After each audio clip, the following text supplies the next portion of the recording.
I was at a commencement ceremony for the United States Naval Academy, and I heard an officer talk about committing to a cause greater than one's own self-interest. And that resonated with me. And it's probably the best way to describe why I'm a volunteer and why I think 99% of the people that volunteer in EMS and fire are. Because there's something really, really, really gratifying for me about providing service to absolute strangers, and sometimes it's not strangers. It's almost easier with strangers, though. And just doing what you're trained to do and expecting absolutely nothing in return. And then somebody walks up to you and puts their hand on your shoulder and says, thank you. You made a difference.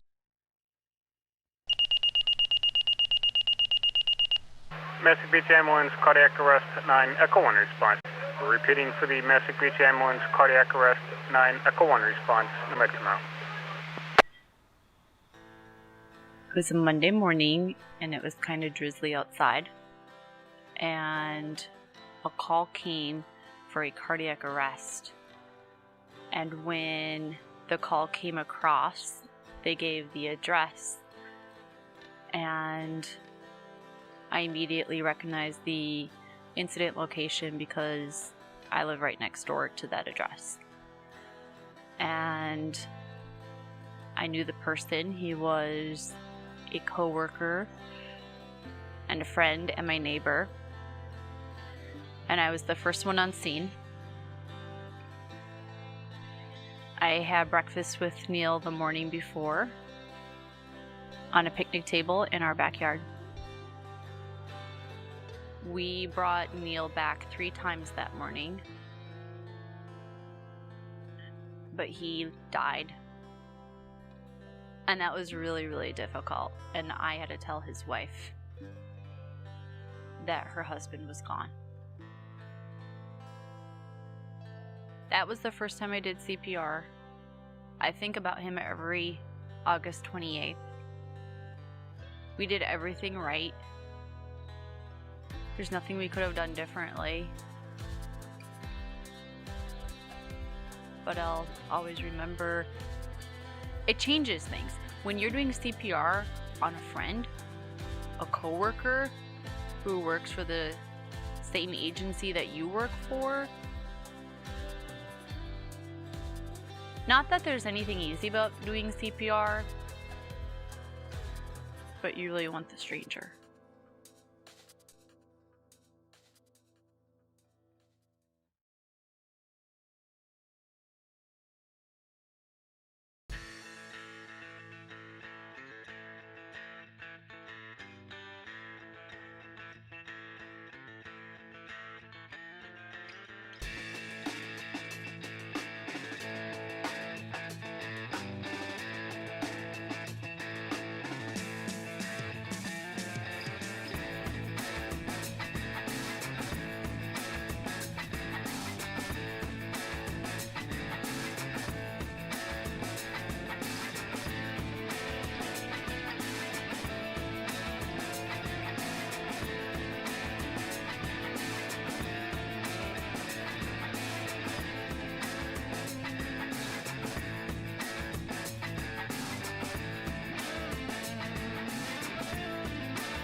As a child growing up, I think I played, cops and robbers, but always wanted to be a cop. I think my birthday cakes, I for like 10 years in a row had a fire truck on it. I mean, if it was fire related, I think I loved it. It was, I think we all do as kids, but I think that some people just have a sense of actually enacting on it and wanting to do something like that, and take the risk to do it. I moved to New York as a single person. I don't have my own family. And the ambulance company absolutely helps fill that void in my life. I miss my family a lot. I see them all the time in Wisconsin, where I drink really good beer and eat really good cheese, but they're not here. And so when I'm having a bad day, I can just come down to the ambulance company and say, hey, Charles, I need to talk. Or, hey, Christina, I need a hug. Or, hey, Joe, I think that's bullshit. Or whatever it is. The ambulance company, while they can't replace my family, they certainly give me a sense of family. And hopefully they feel like I contribute to that as well. My parents are 100% proud of me. There's no doubt about that. Every time I tell them that we have something going on, they're always there in the front row trying to snap a picture of me, their baby son. I mean, when I just started out, he was on my ass all the time, making sure I'm doing the right thing. For a couple of reasons. I mean, A, you're a probie, so do what a probie's supposed to do. And B, well, you're my brother, so it's a second SHUPAK, so my thing was keeping you in line so I didn't look bad. I mean, being in the fire service together, it's brought us closer, definitely. Absolutely, no doubt. When I was younger, I didn't talk to them as much. Now I talk to them like every day. Pretty much, we were almost like best friends, and I think Mom and Dad definitely take pride in it, seeing us. I'm riding with the same crew on Tuesday nights, which is really a very, very good thing, because very often, as I say, you roll up on a scene and it's not where somebody says, okay, Bob, you do this, Janet, you do that, Mike, you do that. Nobody even talks. We all just do what we have to do. We can read each other. If I'm down at patient's been hit by a car, or it's a motorcycle versus a car, and I'm at the patient's head, my crew member knows to bring me a collar because she sees I'm providing stabilization. So there's an automatic process that happens, and that's the benefit of riding with the same crew every Tuesday night, which to me is key. I'm really lucky to have a great support system of people I can talk to. My whole family is in EMS, is in the fire department. I'm really close with my sister, so if anything hits the fan, she's always there to answer. And then I just have great mentors in this department. You guys met with John. If I ever need to dissect a call, he's the one I call up. He's the one I talk through it to make sure that I took the right steps and to make sure everything's going in the right way. I've never felt like there wasn't someone in this department I could turn to. I've always had friends and mentors guiding me in the right direction. Went on to college, guy here, Ryan Elliott, reached out to me at Fordham EMS, said, hey, come on down. Went through their program, got my EMT card, and that summer I applied to be a member here in 2007. I got into volunteering after a friend of mine asked me to come in for a ride along. He was telling me about it. He's been doing it for about 7 or 8 years now. So prior to that, he was pushing me to come out and hang out, and I went on a ride along and enjoyed it. One night, my ex-wife had a seizure, and called 911, and Massey Beach Ambulance showed up. And not only did they take care of her on the floor, she dropped my 9-month-old son at the time, took care of him. They had a second ambulance for him. They also took care of me because, I was scared. I didn't know what was going on at the time. So after that, it was definitely, the catalyst that made me say, this is what I need to do to help my community, just like they helped me. Seacliff was a 1 square mile town, so kind of everything circled around the firehouse. It was kind of like the center of the village.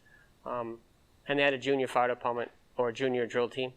So I decided to go that route, and had a really good time for 4 or 5 years before I turned 18. Plus, my uncle was a career firefighter in Norfolk, Virginia, so I spent a lot of time hanging out at his firehouse when I was in Virginia. So it kind of built up into my genes, I guess you want to call it. College fraternities, they always say they're trying to make you a better person. They're trying to better you as a person. For me, fire department is actually the thing that bettered me as a person. It helped me mature more, helped me realize that there's more to the world besides myself.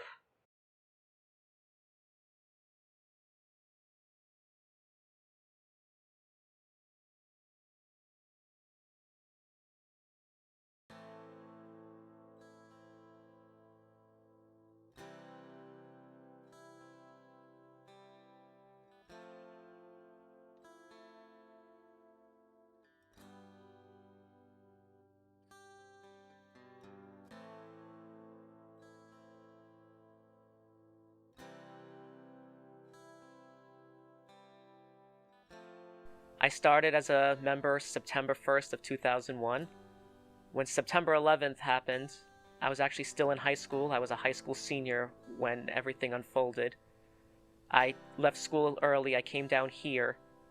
One of our first assistant chiefs, Terry Farrell, he was actually a member of FDNY's Rescue 4. He went into the World Trade Center, and unfortunately he lost his life that day. And it was an emotional time for us here in Dix Hills. It was about a month later they recovered his body, and we had the firematic service. And then actually we buried him November 1st of that year. A lot of the guys were close with him. When I was in the Explorers, I worked with him, he mentored us, and he was a great guy to be around. So, I mean, the toll is still felt to this day, 14 years later. Every year on September 11th, we go up to his grave and we pay our respects to him. You know, one thing is I am proud of what my father did for a living. Realizing it now at, you know, when I started volunteering as a firefighter, it's not an easy job. I was 14. October 27th, 2001. The day after they found my father and I believe 5 of his other men with him in a void. Which was nice to know. A, they found him. B, that he wasn't alone. 2 men walked in. I believe it was my Uncle Chooch and his friend Richie Schmidt and my mom. At first, I was very excited. What's going on? Been a couple of weeks then. About 6-7 weeks since 9/11 had occurred. Things had kind of died down. At that point, I saw, was waiting, and my mom didn't have to say anything. I saw it in her eyes, and before she could say anything else, and I waited to see who was coming next, and hoping it was my father, and it was the chief and the chaplain, because they had to make, it was the protocol. And it was my father's brothers, my uncles. They had to come in and tell us the news. What kind of pushed me to join the juniors was my mom's father. Actually, I'm just remembering this now. He said, why don't you go down there? Let him go. He's a kid. He's a young kid. Let him learn something. So actually, I was part of the juniors on the fire side at that point. So it was a little different junior program than what it is today. But I was able to come down here to the firehouse where my father would be every Sunday. So a little closeness to him, even though he's not here. I'm one of the lucky ones, and maybe that's why it's easier for me to talk about certain things on 9/11. Easier to come to the firehouse and see my father's picture and my father's gear next to my gear rack. Still be touched by it, still be affected emotionally, but not to the point where there are a lot of other people that weren't fortunate enough to bury a body. I lost a lot of friends, a lot of guys that I knew as probationary firefighters that ended up going into New York City and being a FDNY or NYPD and didn't make it home. I went to far too many funerals, and if you take a look, I kind of carry them with me every day because some of the guys really meant a lot to how I got to where I got. When I came home after the second day that I was down there, before my wife worked in Manhattan, we had a little store in Northport Village. My son was 3 years old. I said to her, and I was standing right out here, I said, honey, I think we ought to get you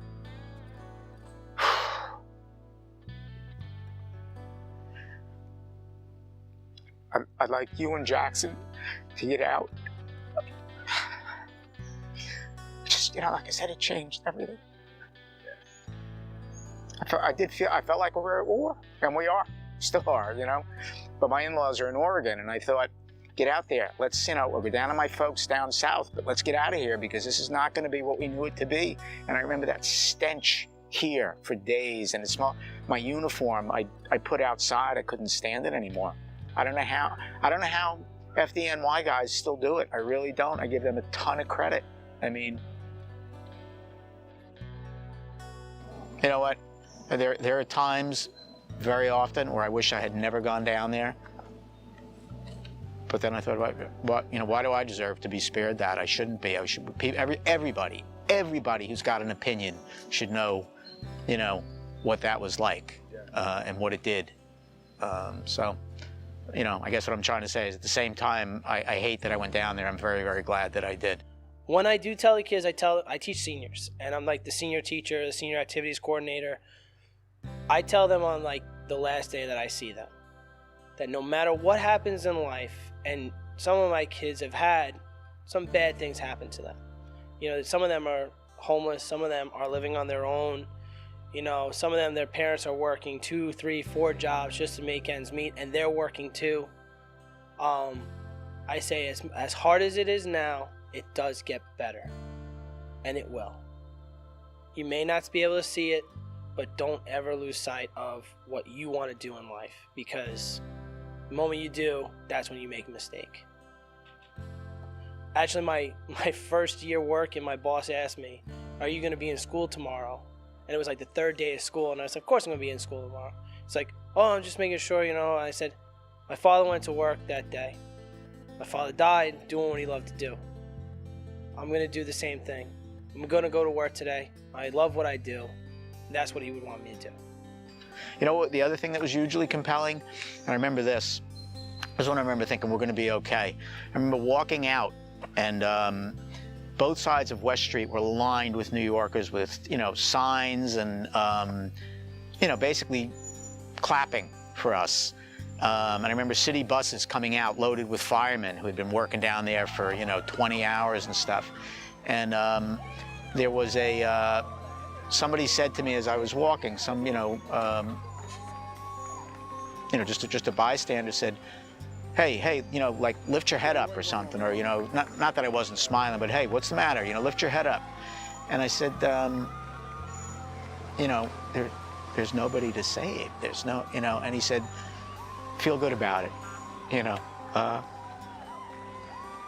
The last thing you expect on a call is for somebody to, you know, and you're not expecting anything, certainly. And then every now and then, as you're, you know, as you're dealing with everything, sitting in the ER, filling out paperwork, somebody walks by and puts a hand on your shoulder and says, thank you, you know. So it was kind of like that, but the visual on it was just, I'll never, ever, ever forget it. I mean, it was black, it was white, it was Asian, it was gay, it was straight, it was everybody. And that's, I remember thinking, all right, we'll come together, you know?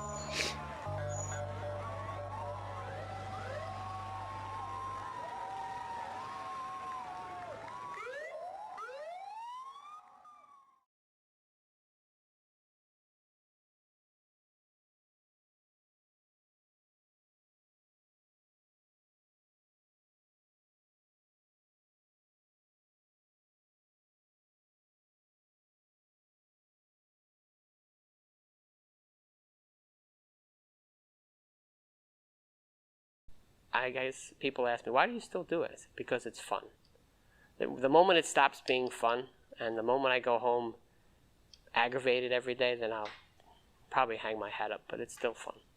And it's been fun for 33 years, so I don't think I'm going to be going anywhere anytime soon.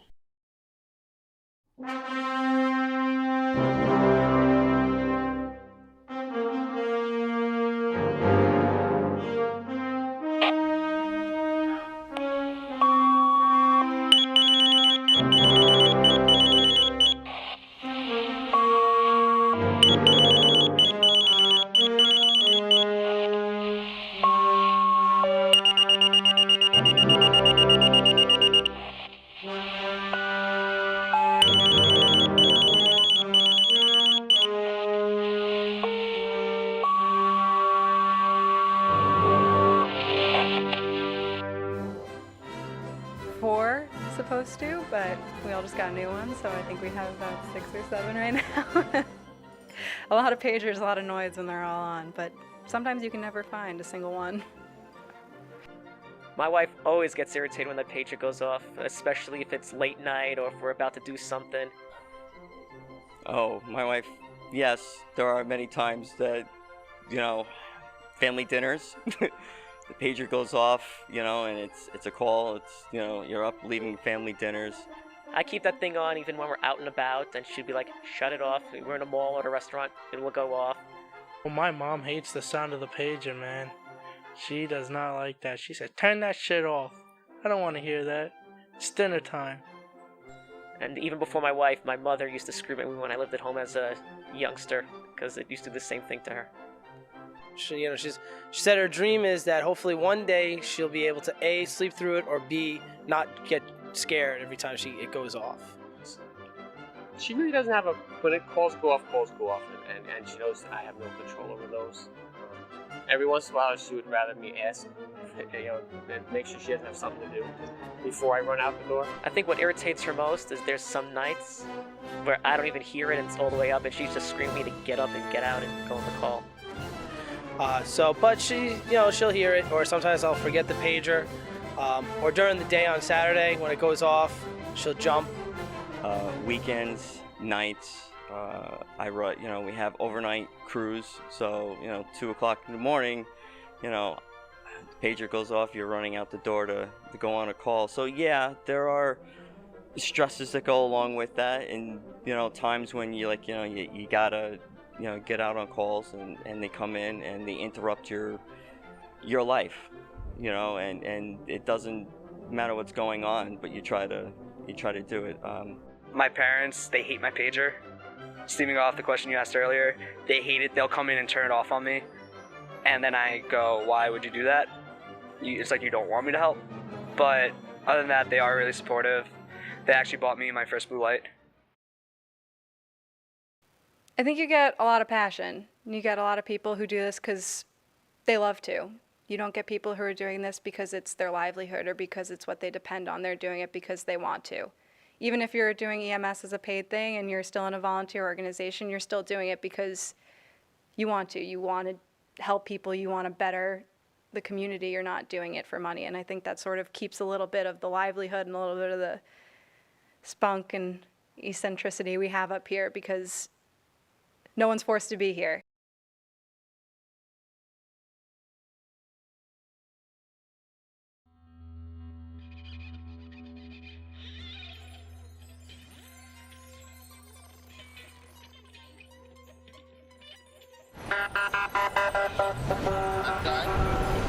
I got Raging Inferno right here. I'm gonna get out of here in like 5 minutes. In 2012, there was a brush fire not far from here. At the time when the fire had first started, I was leaving my house to go pick up my fiance from work. And then I was bringing her home to where she lived with her family, which is only about maybe 10 miles. When we got back to her house, I got out of the car and I looked and I saw the column of smoke in the air, and automatically I knew I just had to go. I didn't know what help I was going to be yet, but I just knew I had to go. So I got in the car and I just left. I told her I'll call you later, and that was it. We have a rehab trailer, which we have a big blow-up tent that we would set up. And we can have multiple rooms in there where we can treat multiple patients. It makes it a lot easier for firefighter rehab, just to cooling down the firefighters once they come out. Especially brush fires. They get very hot, they get very dangerous, and sometimes the firefighters just need some cold water and cool air to cool down before they need to go back out and do their job. I was gone for 3 days just, helping the firefighters and being on standby in case anybody got burned or seriously hurt. We slept in the rehab trailer, the rehab tent. We have folding stretchers that we all just took turns taking a nap in the back of the tent. We had a few shifts going on, so I would say at one shot we probably had about 10 to 12 people, and then we would switch out every 6 or 8 hours and come back here to the building, and then everybody can go home and shower and get changed, or if they pack clothes they would come here to shower and change and then go right back up. The fire was put out by day 2, but there were a couple of what they call hot spots where there's still a lot of smoke going on, so we hung around until the fire was completely out and all the smoke was gone, just in case the firefighters are still out there. We need to still be there. Luckily there was no injuries, including the firefighters. A lot of people were evacuated from their homes. Some people lost their homes. Fire incident we've had since the '95 wildfires, and once again our volunteer firefighters have answered the call. They are doing an outstanding job out there in very dangerous circumstances. They're working to protect property, and they're working, most importantly, to protect people. My first fire real fire that I can remember was a jewelry store fire. That it started because they robbed the store first. That was a little scary. Because I rode the back step, hit the hydrant, we rolled up to the front of the building, and because we were the first ones in, we played basically the truck company, so we had to do the primary search. And the team I was on found the person in the back of the store, the jewelry store owner. That kind of was a little rough for me. July 2nd, 2007. That was the day I decided that I wanted to become a firefighter. On that day, I was in Proby at the time on the EMS side here in Dix Hills. It was a 1335 working fire, victims trapped on the second floor. Kids. We were actually taking the rehab truck and we were taking fire guys on. And I remember one guy saying, "Let's go, let's go, let's go. We got a kid in there." And as soon as we got to the scene, he was gone. He was gone, packed up into the house. EMS personnel sets up camp. I'm like, all right, what do we do now? And we said, we wait. Wait for what? For them to bring him out. Okay. We're waiting, and we're waiting.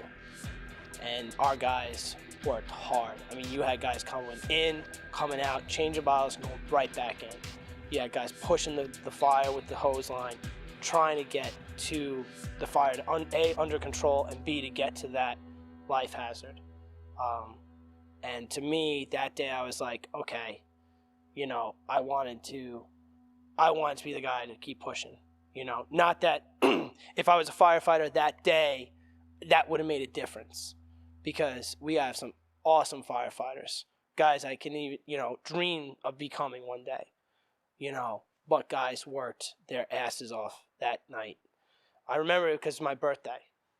No, that call never made me think that I could never do this. That call would definitely motivate me to do it more, because you don't want to be the bearer of bad news, because I've been at that end of the bearer of bad news. So you don't want to be that. You try your best, you try your hardest, and when the day is done, as long as you can look at yourself in the mirror and say, I worked the best of my ability to do the job that I was set out to do, that's all you can do. I actually have seen a body that we had. We had a fire, most recent, to this day. It was an apartment fire, and I guess the victim was smoking and didn't put out their cigarette, put it in their trash can, and set the blinds on fire, and seeing the body come out was just horrifying. The time I felt the most fearful was during my first house fire. Like, I went in, like, I had my training, but I didn't have actual, like, real fire experience. I mean, yeah, I've had the putting out car fires, but I've never been inside an actual structure fire. I can tell you that it's terrifying, exhilarating at the same time when you hit that fire, because you can't see at anything at that point. So I had a YAPEC instructor talking to me, and we're both packed up, and his face is right here next to mine, and I could barely make it out. So, but I thought it was the coolest thing. So the first time I was extremely overwhelmed. I didn't expect like the chaotic way it was. I was a bit confused on what was going on, and that's the part that scared me the most. Was I wasn't fully aware, because everyone's saying something different. It's just, especially as a pro, when they're telling you to do stuff, you do it. You don't question it. It was a mom and 3 small children that were trapped in the house. The house was fully engulfed in flames. When the firefighters went in, they went to go rescue the patients that were trapped. One of the patients, she couldn't have been more than 2 or 3 years old. When the firefighter had brought her out, I was standing by the front steps, and he had his arms out, and I couldn't really see because it was very smoky. But I just remember him going like this, and I didn't have my arms positioned. I guess in this field, you always assume that you're going to see an adult, and you're never really ready to deal with that pediatric call. No matter how much you train, no matter how much you try to learn about it, you're just always going to assume that it's an adult. So I didn't have my arms adjusted properly. And the firefighter said, no, bring your arms in. And I couldn't really comprehend what he was trying to do, so he just moved his arms around mine to put the little girl in my arms. And I looked down, and it was the scariest thing I ever saw. I thought I saw my daughter's face. And right then and there, I just went into autopilot. I couldn't tell you what I thought. Couldn't tell you anything that I saw anymore. I just remember turning around, putting her on the stretcher, and running. None of them made it out of home. None of them made it out of alive. Investigators are trying to figure out what sparked a deadly house fire that killed a Shirley mom and her 3 kids. Jennifer McCusker, her 2-year-old twins, and 7-year-old son were all killed in Friday night's fire on Hollywood Drive. We're told the flames broke out in the living room, and police say McCusker died trying to grab her babies from their cribs. The kid's father says that Long Island parents should hug their children a little tighter today. But I do remember after the call, I came back to the ambulance building multiple hours later, and I do remember the first thing I said to everybody was, I need to go home. I said, I'll be back, but I need to go home. And I walked into my house, and this is about 2 or 3 o'clock in the morning, and my wife, she was my fiance at the time, she knew something was wrong automatically.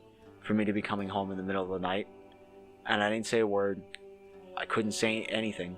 I just grabbed her and my daughter and just hugged them so tightly. I didn't know what to say, I didn't know what to do. And it took me a few minutes, and I couldn't say anything else other than I just had a really bad call, and I needed to come home and tell you both I love you very much. And then I went back to my building.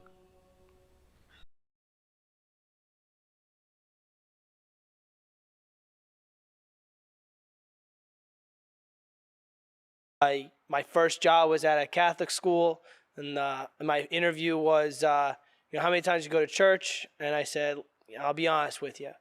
I went to Fordham University, and I could tell you that I probably went to church maybe 20 times in my 4 years, right? And she's kind of jumped back and said, oh my God. I said, well, let me hold on for a minute. I said, I did do the ambulance. So I was doing my time serving my community that way, my faith that way. I guess in a sense, my coping mechanism is if I help others, in their time of need, it kind of takes away my thought process, I guess, or reflecting on the bad stuff in life and moving forward. There are a lot of calls that stand out in my mind of patients, whether it be a dog bite, or I remember a little 2-year-old who had an ear infection at 3 o'clock in the morning. I remember a car accident. There's a lot of calls that stand out in my mind, and those calls stand out in my mind for different reasons. Sometimes it's because we did really well and there was a positive outcome for the patient. Sometimes I remember the call because I screwed up and I learned from my mistake, and then I used that in the following calls and used it as an opportunity to become a better EMT. But there's a couple of calls that stand out in my mind because they were life-changing. And one call in particular. We received a cardiac arrest call this past summer, and a woman in her mid-50s was experiencing a cardiac arrest. And we flew to the scene, and there was a girl who was probably 5 to 7 years younger than me. And she was standing in the kitchen when we opened the door, and I just remember her crying, and she was holding her face in her hands. And she just was muffling through her sobs. She's upstairs, she's upstairs. And we flew upstairs, and I remember the staircase that was in the shape of a really sharp 90-degree angle. And as I was flying upstairs, I remember thinking like, okay, we're going to have to think about how to get her down logistically when we leave the house. And so we fly upstairs, and she was off up to down the hallway, straight ahead on the right. And she was lying face up, not breathing. And so we got the Lucas out. But I remember we all just fell into place. Everyone just did their job. and Rich was giving commands, and we were like, it all just flowed. And we worked that patient and brought her back, got a heartbeat back. Before she did get her, or before we did bring her heartbeat back, I remember going downstairs into the kitchen to try to locate her husband to get some medical history on her. And while I'm talking to the husband, I saw the same daughter crying, still crying. And she just looked up at me and she said, "Is my mom going to be okay? Is she going to be okay?" And I looked at her and I said, "I don't know, but we're doing our best. We are trying our best. And that's all I can promise you." And so went back upstairs after I got the medical history, and we did end up bringing her back. I found out about a week later that she passed in the hospital. And I just remember feeling really sad about that, because I've done CPR maybe 6 to 8 times in my short EMS career so far. And I've helped to bring people back, but no one's lived yet. No one has stayed alive. And I genuinely feel badly about that. And I know that I'm not doing anything wrong. I know that it was just that person's time to go. Yes, I have had a CPR save. I had, I was trying to think how long ago it was. It was a long time ago, and it wasn't a great save. It was a short-term save. There's saves and there's saves. We got the patient to the hospital, resuscitated. I happen to know that they didn't survive too much longer after that. And as I'm sure you're aware, CPR doesn't work that often. So I've had many CPR calls and one save officially. I work at a restaurant up in town, and I'm at work and I see all the trucks drive by, and I'm like, oh, that's weird. I don't normally have my phone on me at work. And I look and it's like cardiac arrest right in the shopping plaza. So I run down and they're doing CPR on this guy in the parking lot, and he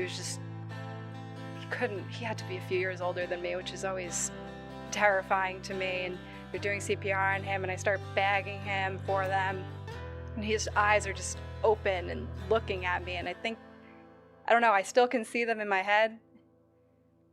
It just really sat with me that this kid is almost my age, and he survived. They gave him Narcan and he made it, but it's just like, those calls where you can just see the patient in your head and they just never leave you. I feel like I'm going to see that kid's eyes just staring at me for the rest of my life. I'll see him, his bright blue eyes, similar to mine, just looking right at me.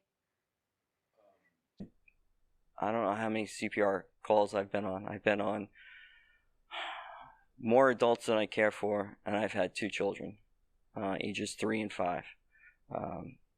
Those will haunt me. I remember those quite well. The mother screams are still in my head. And you come out of those and you do question yourself, like, did you do everything? Did you do everything that you could? And, the answer is yes, you did. The kid calls we're fortunate enough not to have the frequency that the city has with them. But they are there. They are a part of EMS. My EMS mentor said to me when I joined, he goes, EMS will change your life. I didn't understand what he meant by that until it was about 7:14 on a Saturday morning. It was in my previous department, and we got toned out for a 5-year-old male child, cardiac arrest. A couple of years later, I had a 3-year-old that drowned, and I had a 8-year-old that burned to death in a car accident. The first 2 kid calls, they will always remind you of what you do, and you're seeing that, and you're a volunteer seeing that. I'm not getting paid for this. I did go through critical incident stress debriefing. I will not say that I didn't. I sat through it. It was probably one of the best things I did for it, just to help to process it. You look at the kids, those 2 kids, it was like one of my daughter's dolls. Your brain really shuts off on them. It's not easy to process. The girl that died in the car accident, that was probably the toughest call I was on, because my son was about 6-7 months old when that occurred. So now I have a kid of my own, and I had that, so that made it even worse. I think the kid calls, when you don't have, you could deal with it. It's not easy, but I think when you have kids of your own and then you go on that, your own emotions get mixed into, that could have been my son, my daughter, and then it will get to you. So those 3 calls were probably by far the toughest calls I was on.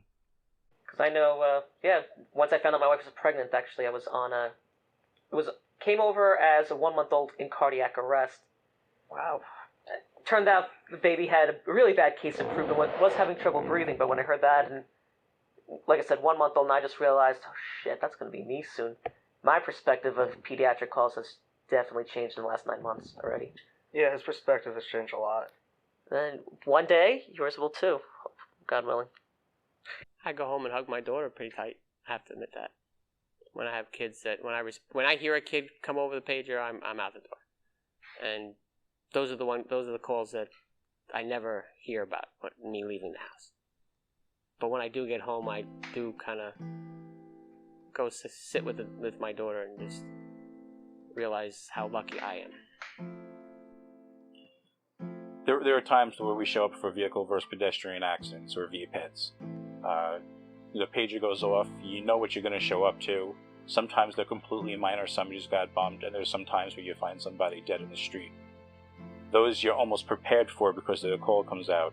You're really not prepared to watch somebody's life end.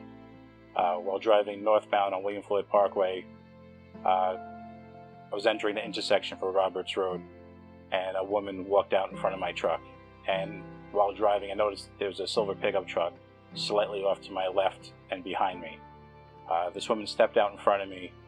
I hit the brakes, I hit the horn, and swerved, and I remember her looking up at me, and we made eye contact, and I saw the terror on her face, and she ran the rest of the way across that lane, and out my driver's window I saw her run into the side of the pickup truck.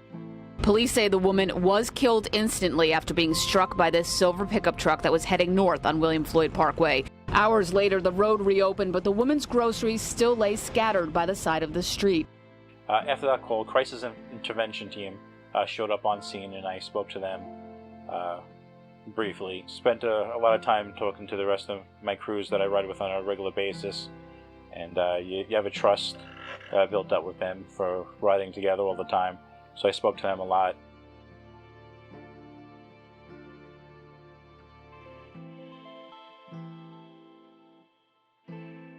You said you could have swerved, you could have hit pedestrians that were on the curb still, you could have hit a utility pole, you could have flipped your truck, you could have killed your crew. Because there's a lot of things you could have done different that morning. But you kept the truck under control, you avoided the pedestrian, you did everything right.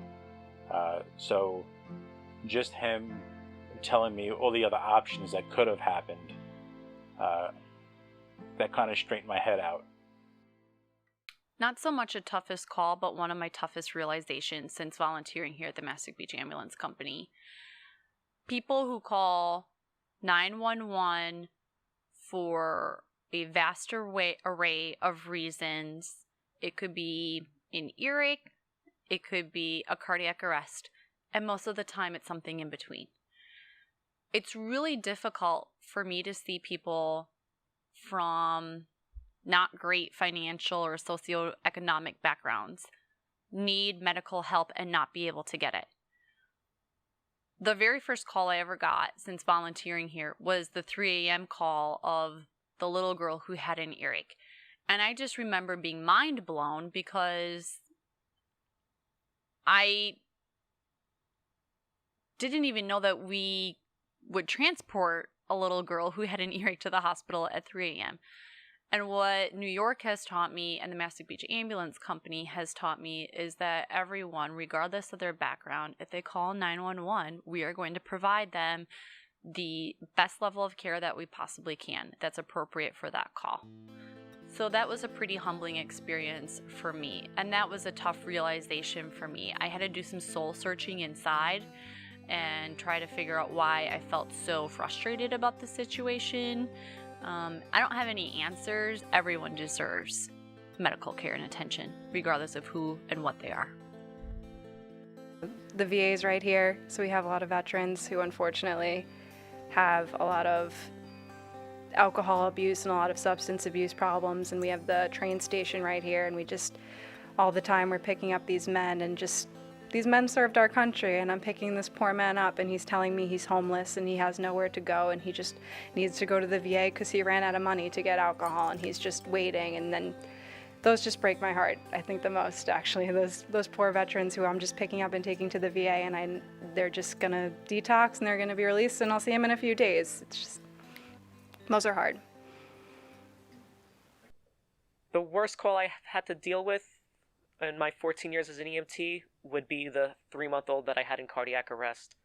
Fire was on scene. They brought the baby limp into my arms in the back of the ambulance. I had to get to work with the fellow medic.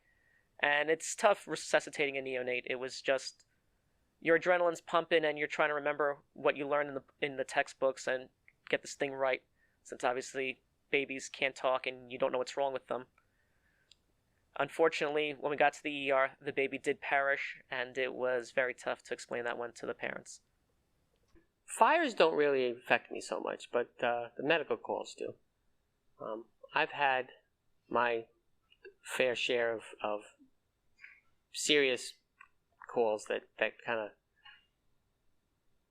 of bite at you. One was right down the street from my house, so I went from my house there. And it was, I was just an EMT, and it was a 17-month-old, not breathing.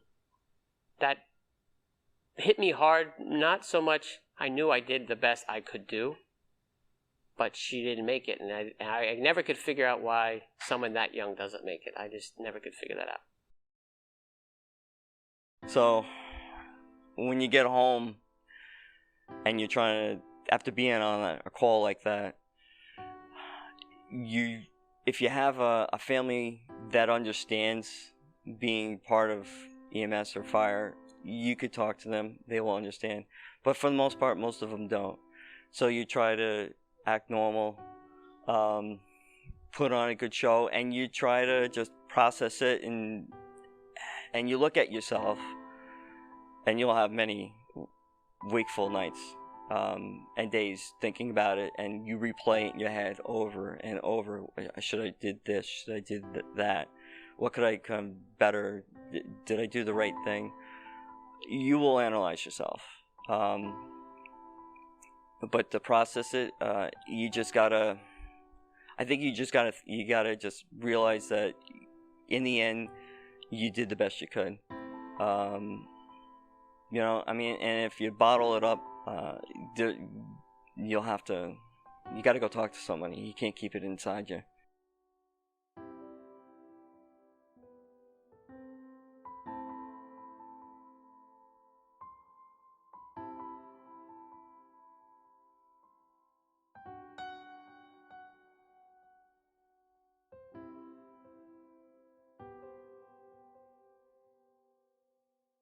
There's a lot of resources that are in place, both formally and informally, that can help an EMS provider deal with difficult calls that may or may not result in death. There's critical incident stress debriefings, there's a chain of command you can report through. Oftentimes, an agency that you're volunteering or working for will provide a couple of free counseling sessions. If we're in a bad call, yes, the Benevolent Association is there to help us. We have the critical incident debriefing team. They bring them in. They sit us in the back there, and we talk as a group about what happened, how do we feel about it, what could we have done. I have not requested it, but it once was requested because we did have a bad call involving a police officer that got killed in a northern state. And after the call, they made us all go in the back and go through the debriefing. There's a crisis team that Suffolk County has that can be called 24 hours a day. and they have multiple members that can come and assess and talk to everybody, whether it be on the scene, at the hospital, at an ambulance company. They also do a post call interview where they'll sit down with you and do a counseling session for a few hours, which we did do. We did have it about 2 days later after that bad fire. And, you know, it affects everybody differently. You know, so we all sat down, and like I said, we're a giant family. So at that point, everybody let the emotions out, and we just kind of talked it all out. I've been to one critical incident stress debriefing. That was a formal event. It was really difficult for me to attend that event because I played such an active role on that call. But it helped me realize and hear and see that my other coworkers and people who were on that call went through and experienced similar feelings.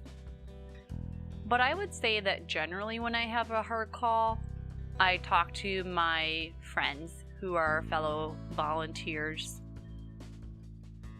Those seem to be the people that I can relate to the most. The people who have been there. And maybe it hasn't been the same exact call, and it may or may not have resulted in the same exact outcome. But when you're talking to a fellow volunteer or a fellow coworker who has been there, that provides a sense of comfort. We do an informal critique after the call. If I'm crew leading, I always do it. If I'm not crew leading, I'll just bring it up and say, hey guys, what do you think? You know, just to talk about it, because it's not always from just your perspective, and it's important to get other crew members' perspective. Just, you know, it helps you with the next call, and the next one, and the next one.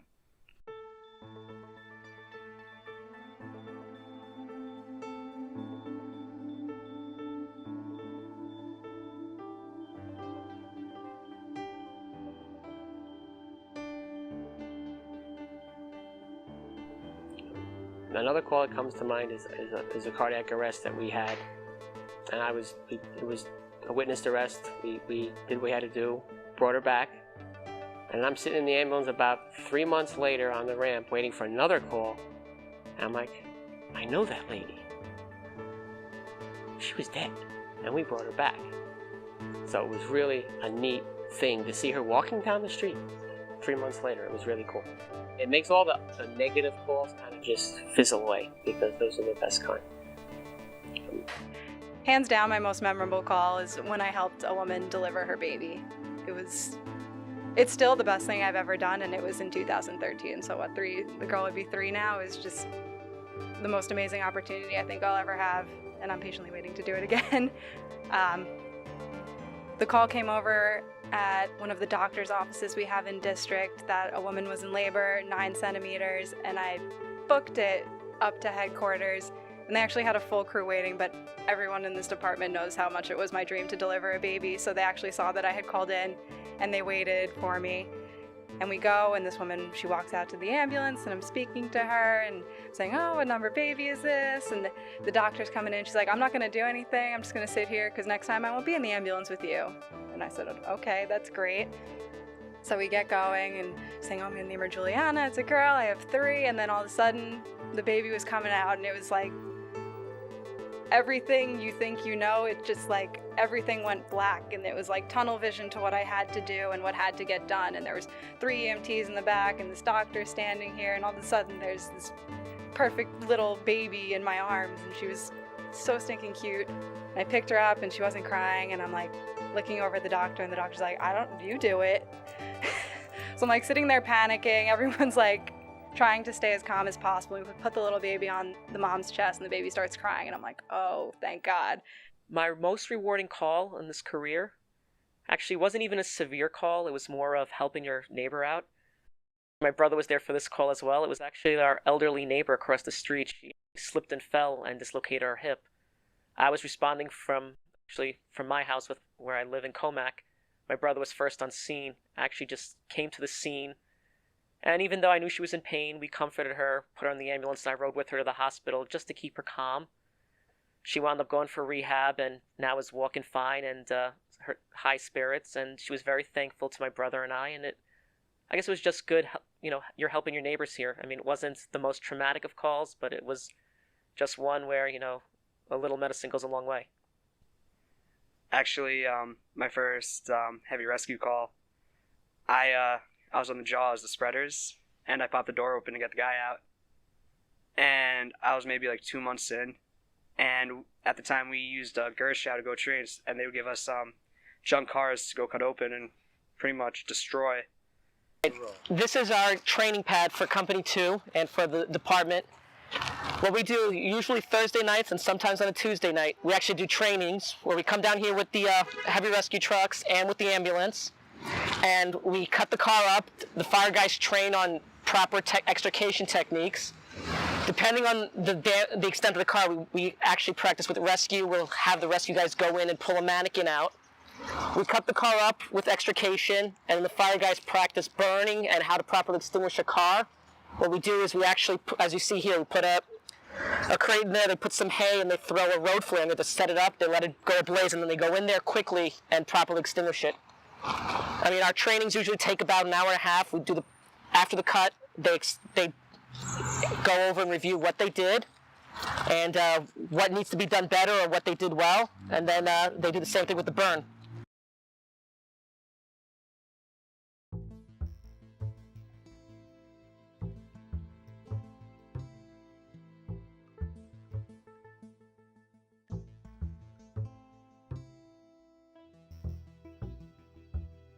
I was driving the truck on that call, and I heard the EMTs in the back talking to the patient who was suicidal. He wanted to end his life.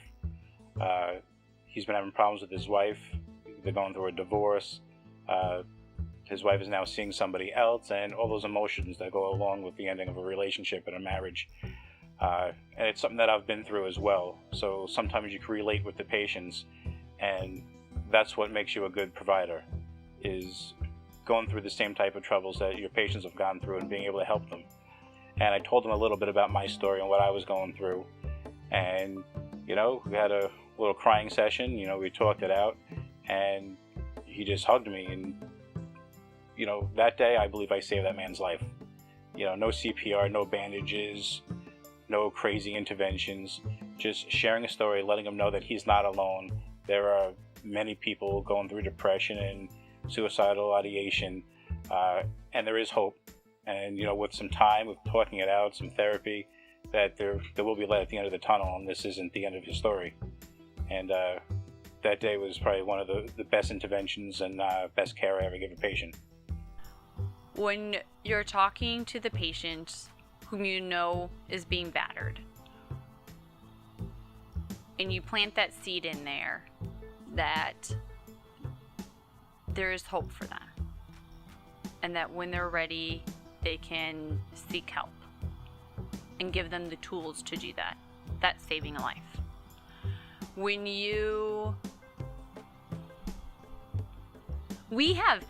our impact on people doesn't come just in the form of literally saving someone's life in the form of CPR and cardiac arrest or respiratory arrest. Our ripple effect is so broad. It can be a simple conversation that we have on our way to the hospital. It can be with a suicidal person and letting them know that they're not alone. And not that you have all the answers to solve their problems, but providing them some comfort during their lowest of lows. Providing them information on resources and reassuring them that you're listening to them. There's this one car accident I was at that it had a bunch of mentally handicapped people in it, in the van, and one of the patients were really scared, so I just did something simple as hold his hand the whole ride to the hospital. Like, for me it's not a big deal, but for him it made him feel more comfortable. It made what he just went through a lot easier for him. I've been on a couple dozen cardiac arrests and over the past 6 years, and this was my first one 3 weeks ago. That the person actually is now back home and recovering and doing very well from what I understand. It makes me feel great. I mean, you know, to know that somebody was dead and I helped bring them back, you know, it's the greatest feeling in the world, I think.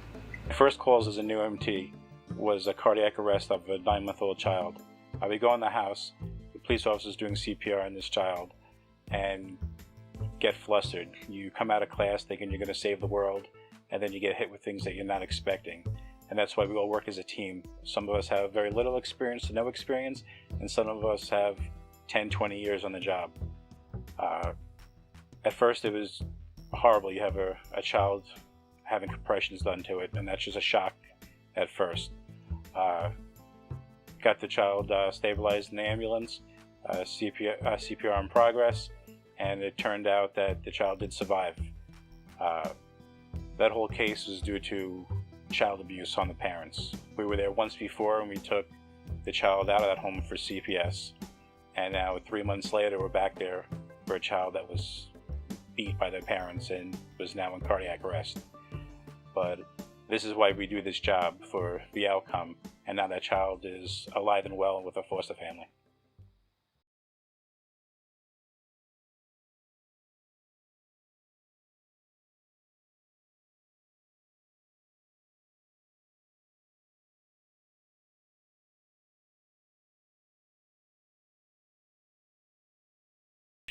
The most rewarding call I've been on.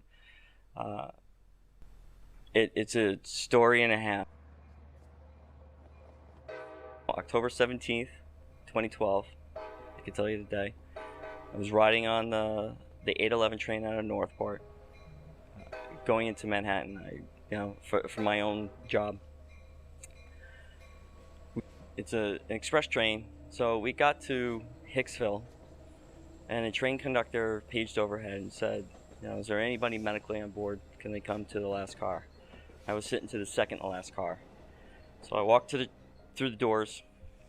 I meet the conductor, and he goes, I don't know what's going on. He goes, but there's a guy that's laying on the floor that's sit there. And all I see is my patient's feet. And I'm like, I knew it was not good. Your normal reaction for a person is to get up. They're on the ground, they go on to get up, and I don't see it. So I rush down with my patient, and I have an adult male, and he's got agonal respirations already. And checked him for a pulse, no pulse, and with agonal respirations I knew he was in cardiac arrest. So I started CPR. Due to the way he was positioned on the train, I actually had to straddle him. It wasn't a normal CPR where you can do it off to the side of the patient. Normally you want to be on the side of the patient. I actually had to straddle him due to the train. I did CPR on him for the official time of 12 minutes until we got to Mineola train station. Winthrop University is right across, and I had a nurse that actually was going on duty that at that time came onto the train and came in to help me and started helping me with rescue breaths at that point, because she was positioned at the patient's head. I was still doing CPR for this time.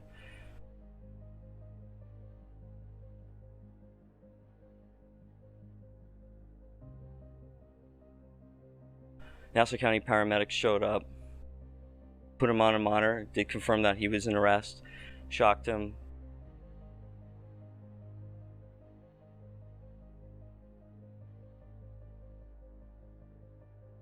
I did help extricate him with the medics onto the platform, and then they took him to the ambulance, and that's it.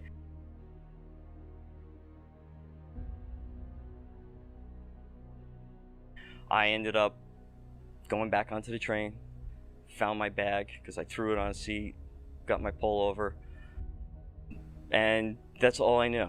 I did not know if he was going to live or die. He was very blue, and he was down for such a long time, and I didn't realize the time that he was down. I ended up texting a friend of mine that's a nurse at Winthrop. He goes, I just left. If I find out any information, he goes, I'll text you later. I'm like, okay. Went to work, was kind of bummed the whole day, just thinking about the call. I mean, you know, I felt like I'm going, this poor guy just died on the train. It was a bummer. So that night, my buddy sends me a text, and all it says, he's alive. I was like, what? So I call him up, and he goes, you are the talk of the ER. He goes, the nurse that helped you out was a supervisor that came in. It was his relief and said that this EMT was doing CPR on this guy for a long time. What I found out is that he did survive the call. They defibrillated him a number of times, and that he was alive in the hospital, but that's all I knew.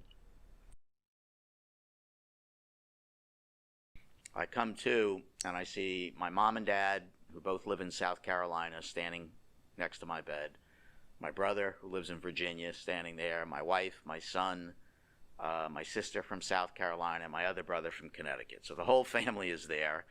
And my first thought is, this can't be good, you know. Plus, as I say, I have a breathing tube in. So, you know, and all these wires and buttons and all this stuff going on. So right away, I, you know, asked for something to write with. You know, what happened? You had a cardiac arrest. And how did I get here? There was an EMT on the train. Well, you know, that obviously resonated with me. And I was still trying to piece everything together. And I hear EMT right away, I'm thinking Huntington Community, and, you know, none of it fit together. So, you know, probably a week or so later, as I'm recovering and slowly getting better, my brother is visiting with me, and he said, you know, have you reached out to John yet? It's the EMT that saved you. You really should. And I really had to wrap my head around it, because it wasn't just a phone call. I was going to say, hey, how you doing? Thanks. You know, there was a whole lot more that had to happen. And, you know, you're lying in a hospital not knowing what the outcome is going to be. It gives you a lot of time to think and a lot of time to reflect. And as you're reflecting and slowly improving and seeing light at the end of the tunnel, it really hits you that, wow, you know, this all came together, and there's, you know, this is all going to come out probably okay. You're certainly going to live. You know, you're going to leave the hospital eventually, and you may even continue your life. You know what? I mean, what I remember from that day has nothing to do with EMS. It started off like every other day. I was completely asymptomatic, and, you know, knowing everything that we all know about cardiac arrest and symptoms and all that, I can tell you I had none of it. It was an acute thrombosis, so it was a 1 in a million blockage that just whacked me, put me down. I was very, very, very, I stopped saying fortunate, because I do believe that there were a series of miracles that happened. You know, I left my home like I do every morning at, you know, 20 minutes till 8 to catch the 811. I live a fair distance from the train station. Had I dropped in the driveway, my wife would have found me that night when she came home. Had it happened as we were entering the tunnel going into Penn Station, it would have been a completely different story. Had it happened anywhere but where it happened, I think even John's efforts may have been in vain, you know, because for it to happen outside of Mineola, where there was a crack cardiac team, my cardiologist told me unequivocally that John saved my life. He said his ability to do effective CPR kept me alive long enough to get me into the ER, where I coded again, and, you know, they performed all kinds of miracles to keep me alive. And the recovery process was long and arduous. I mean, for weeks I couldn't even get out of bed without oxygen. And I remember thinking, you know, my life is over as I knew it. You know, I'm a pretty active guy, and I never, ever, ever thought EMS would be back on the books for me. You know, I thought I was going to have enough trouble walking around the block, or, you know, getting to my job, or you know, being able to do the stuff that I enjoyed doing. All because this person stepped up. I knew that I had to talk to him, and I knew that I had to be prepared for that, but I also knew that I wanted to be at my best when I spoke to him. And I wanted to have some sense of how much I was going to recover. Well, when I decided to call him on Thanksgiving Day, I grabbed a portable phone. I didn't say anything to anybody in my family. I went into a room by myself, and at that point, I was just truly happy to be home and alive, and think, okay, I'm going to see my son grow up. It didn't look like that was going to happen for quite a while. It was questionable, let's put it that way. And our first conversation that we had was Thanksgiving morning. Needless to say, I will tell you, very emotional. I did pop a bottle of wine open early before my guests got there and my family. So after getting off the call, my hands were shaking so bad. One of the greatest calls ever. Absolutely. Made my life, I think as an EMT, you look for something like that to find that if you actually did make a difference in somebody's life. I could say that. And I don't think many people can.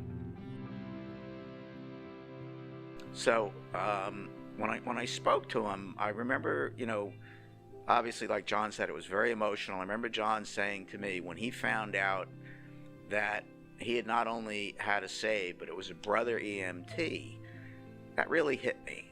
And it was pretty much at that point that I made a decision. I made a conscious decision to do everything that I could do to get back,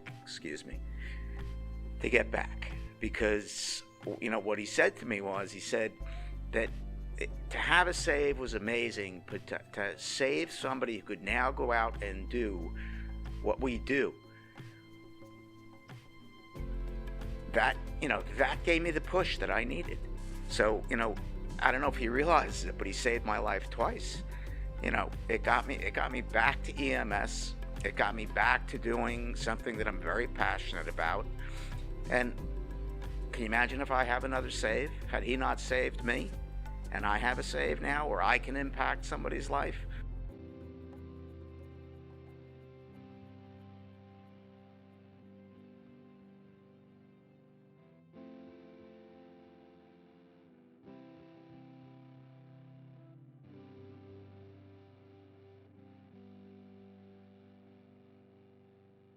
A couple months later, Tom invited my wife Audrey and I over for dinner.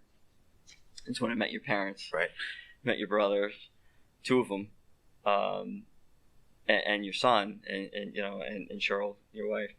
And I remember walking the door, and your mom came like right over and just like a giant bear hug, followed by your father. And I was like, forget it. And it was interesting to talk about that call, because they were like, what was it like? What went on? So excuse me, because they kept asking me. I had no idea. I kept saying, you're going to have to wait. You're going to meet John. You'll ask him. We'll go easy on him.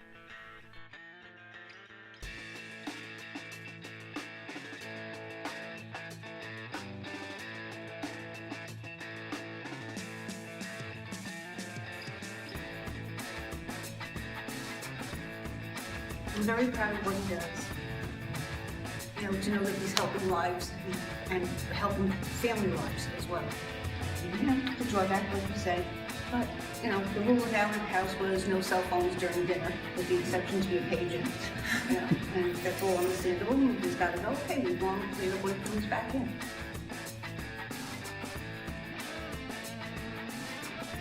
I've already had a couple of freak out moments where, maybe the baby, she's starting to crawl, starting to pull herself up, so, maybe she'll bump her head or something, and I, of course, will freak out, oh my gosh, check her pupils, make sure they're, even, make sure she doesn't have any major head injuries, so, but, absolutely, I'm, grateful that my husband is in emergency services, for sure.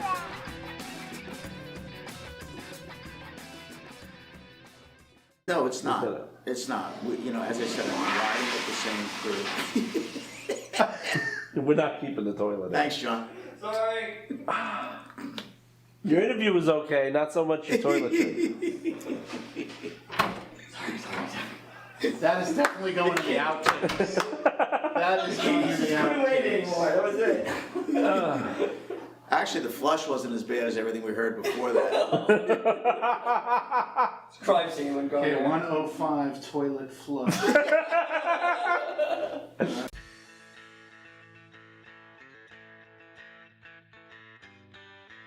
And some of my best friends are from here. 3 of them are going to be in my wedding party. And 2 other guys from EMS from Fordham. So to say that, you know, the social aspect is very fat, that, you know, these are like some of my best friends. These are like family members because you see them almost every other day or at least once a week.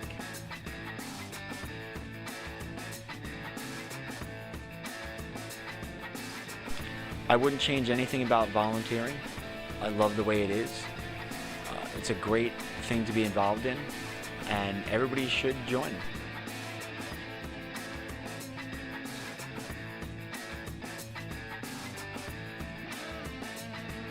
I will forever be blown away at how passionate people can be about volunteering.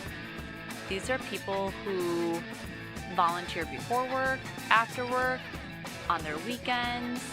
They give tirelessly, and they just keep going.